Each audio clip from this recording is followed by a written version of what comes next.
All right. Hello and welcome to this episode of the OCD and Anxiety Show, where we are going to talk about giving meaning to our thoughts and feelings and how that's one of the first things we do that really starts off this whole loop. Real quick, for those of you that don't know me, my name is Matt Cotty, and I'm the founder of Restored Minds and the creator of the AAA Response. And real quick before we dive in, we would really appreciate your support by liking and subscribing, as well as leaving a comment or review. If you are a listener on iTunes or Spotify, it would really be helpful if you leave a review there as well. And so, and then also, if you're looking for help with OCD and anxiety, please check out the resources that we have right in the notes. We have a book as well as a workshop to get started with. And you can also fill out an application if you're looking to work with us over at Restored Minds in our program, Taking Back Control. So this episode is inspired from a question that I received. And so I wanted to read the question in its entirety. I'm not going to say who the question's from, but the reading the question in the whole context is going to help me kind of explain this a little better. So the question reads, hey, Matt, I really struggle with assigning meaning to intrusive thoughts and negative feelings. I'm fairly confident that I can do most exposures, but I gain no confidence or relief because I feel like a failure / bad for even having the intrusive thoughts or the negative emotions. I'm sure there's a mental compulsion there and that I'm not catching. 100% there is, right? We're going to talk about that. And then they follow up with saying, any tips on how to address this? It's reached a point where I'm always checking to see if I am thinking or feeling right, because if I'm not, that means something's seriously wrong with me.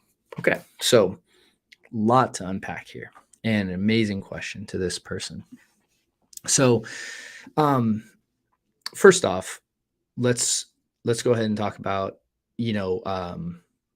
really understanding the idea of assigning meaning is in many ways the first compulsion that we're doing, because when you are having intrusive thoughts fly in your mind or you're having anxious feelings surface in your body, the only thing that you need to really do is observe it, right? It's just happening. And again, not gaining, not resisting what presently is happening, right?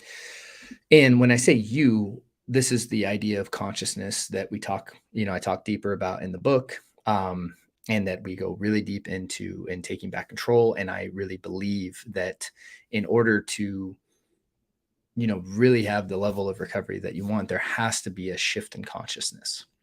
You have to understand consciousness. You have to understand the mind as something you observe, this feeling, something that you observe, something that is different than you, right? And one of the ways we know that it's different than you is because they're constantly changing, right? So that in and of itself is evidence that you're the consistent awareness, right? So moving deeper into the question, so I feel like a failure or bad person for even having the intrusive thoughts or negative emotions. Okay, so we have this experience, we judge them as bad, and then we go ahead and judge, in this case, judge ourselves as being bad for having them, even though they're completely involuntary. Okay, that would be like having a cramp in your leg happen and you thinking that you're a bad person for having a cramp. It's like, it's obviously not helpful in any way, but in many ways it's kind of silly, that to do that, because it's not like you're choosing to have these experiences. In fact, you're resisting them, and resisting them is causing them to continue. So the that would be the first thing right there, is just judging the events themselves as bad, right? As the idea of like, these thoughts, these feelings are bad and I'm only supposed to feel good. Like, that is a total belief structure right there, right? And because you're operating from that belief structure, any intrusive thought that you experience or any anxious feeling that you have, you're going to perceive it to be bad, not because it's bad, but because you believe that you're only supposed to have certain thoughts and certain feelings. And in that belief can develop all sorts of ways, right? in the States in the United States, and I believe New Zealand, right? Pharmaceutical companies are able to advertise directly to consumers. And that's the only two countries that I believe in the world where that can happen. And what's interesting about that is that if you're told that feeling bad means that you are feeling quote unquote bad, whatever that means, like a low energy state, an anxious energy state, a depressed energy state. If you're taught to believe that that's a pathology, it's a disease, that something's wrong with you if you don't feel happy all the time, well, then you're going to begin to judge that feeling as bad, right? And we receive programming like this all the time in commercials and things like that. Now, don't get me wrong, I believe that they're not supposed to stay in these kind of energy states in a chronic state, but the paradox is because we're unwilling to feel these feelings and we resist them so heavily, that actually causes them to perpetuate a lot longer than they need to, in my experience. So the first mental compulsion there, right, or mental safety behavior, is that idea of just the judgment and the whole belief operation there that's underneath it. And in the idea if there's a mental compulsion there or not, I mean, like it says it right in the question, I am always checking to see if I'm thinking or feeling, and if what I'm thinking and feeling is right, because if I'm not, it means something's seriously wrong with me. So on this question, this idea of mental checking is the behavior, right? That, like, so important that we understand that mental safety behaviors are in my opinion, one of the things that keep most people stuck in OCD and anxiety. And the reason is because they're the same exact thing as doing physical safety behaviors. They're just harder for people to see and be aware that they're doing.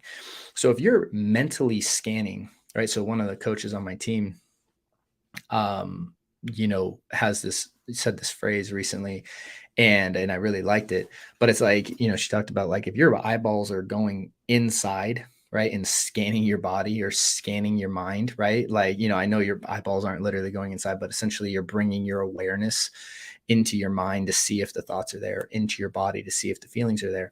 That act is the checking, right? And when you're checking for something, you're already operating under the implication to your nervous system and brain that that thing you're checking for is bad.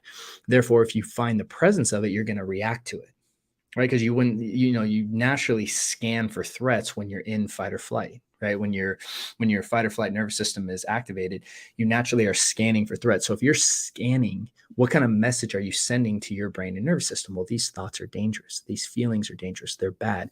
And then you coupled in the belief structure there, where if I have this, it means that something's seriously wrong with me. Where I would argue the exact opposite. I would absolutely argue the exact opposite. Nothing's wrong with you. The idea that you think this means something wrong with you is what causes you to react, your nervous system to fire off with a fight or flight response. And then as the more you engage in safety behaviors, it keeps you in yellow, right? Or it keeps your nervous system in fight or flight. And the more you do that, the paradox is that creates disorder in your life, right? It's actually not the symptoms, the anxious feelings or the intrusive thoughts it's the indication of the disorder. It's your resistance to them, and the fact that you spend so much time trying to get rid of these normal experiences that creates disorder in your life. Yeah, I mean, hopefully, I'm hoping I'm explaining that the paradox of all of that, because that's, even when you're measuring someone, quote unquote, diagnosing someone with an anxiety disorder, a lot of times what you're measuring is the amount of time they're engaging in behaviors to try to get rid of the symptoms. So it's not the presence of symptoms that indicate the disorder, because the reality is intrusive thoughts are a normal experience. Thoughts pop in our head all day, you know, the the anxious feelings, all sorts of feelings, are normal human experiences. When we throw the label of abnormal on them through a belief structure that, and we talk beliefs, that's like really a big foundational part of TBC, right? Is unlearning the concept of belief and our stories that we're operating from, and actually starting to rewrite and build healthier stories that then we build upon, and why that is so powerful. Because I mean, because think about it, if I told you to stop mental checking, but if you have this belief structure in there that is I'm broken or something seriously wrong with me if I have these thoughts, well, it doesn't make sense for you to stop mental checking if you believe that. Right. So just telling people to do ERP and do exposures and don't do compulsions, don't do safety behaviors, and ignore these unhealthy belief structures that are down there, which these stories that you just essentially keep telling yourself, or these stories that you just assume to be true. Hopefully you see how that's going to be way more challenging than if we address the belief structures as well. And that's part of why I wanted to do this episode on this question. I mean, it's an amazing question. I know so many people out that listen to the show are going to be able to relate to this question. And so to answer the question, when it comes to what were the compulsions and all of that, well, first, the judging and assessment of these things are bad. That's a compulsion. That's a behavior. You choose to label them as bad. Then that causes a reaction in the body. And then the mental checking is the big one that you mentioned. And then the real things, though, that I would work at addressing are the narratives or the beliefs, the consistent assumptions, if you will, that something's terribly wrong with you because you have these experiences, and that, that these experiences are bad. And even the idea that, like, I can do exposures, but I feel like I'm not gaining confidence or relief. It's not actually the point of an exposure. So I want to kind of clarify that too. The point of an exposure is to show your nervous system that you're actually safe. So if I have someone, let's say, who is agoraphobic and can't leave, and doesn't believe they can leave their house, right? An exposure would be, because they might think, well, I'm going to have a panic attack and I'm going to freak out and the world's going to end, right?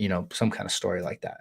And I'm not in any way mocking that. I mean, like, I've had many people that have that exact story. Like, I don't want to leave my house because I'm afraid I might have a panic attack. So what we do is we okay, well, let's just step to the driveway. Let's just walk to the driveway and let's see what happens, right? What we're doing is we're showing their nervous system currently believes the driveway is dangerous because of the panic attack and whatnot. So what we're doing is we're disconfirming the threat, if you will, with exposure. We're saying, like, is this really threatening? Let's walk out to the driveway and let's see what happens. Now, a lot of times it might mean that I walk with them. I might even have to hold their hand, or they might need to hold on. Okay, that's okay. Hold on to my arm. That's okay. You hold on to your partner's arm. It's okay, But, like, we get their physical feet and body on the driveway, and it's like that exposure of standing on the driveway is challenging the nervous system to say, hey, look, is this really threatening? And even if they start to feel anxiety, if they stand there long enough, the nervous system regulates and the threat is disconfirmed. So exposure is not necessarily about making you feel better as much as it's about disconfirming threats to the nervous system. And through that process, neuroplasticity happens in the rewiring of the brain. But the only way that happens is if we're doing no safety behaviors.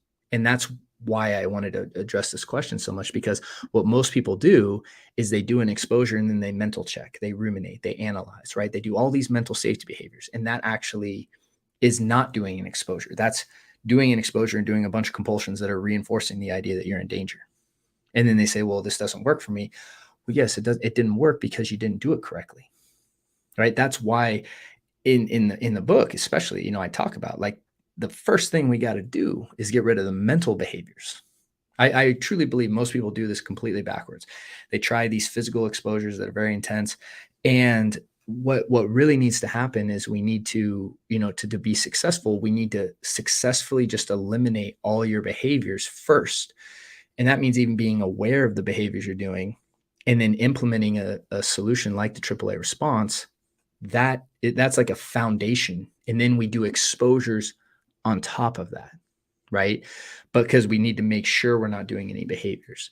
So hopefully this was helpful. And again, great question to the person who wrote this. And, I know went on a bit of a tangent, a couple times, but there was so much to unpack in this question that I was like, oh, this will be, I think, very beneficial, not only for the person who wrote it, but to all those listening, because it's really about identifying all the mental safety behaviors you do, right?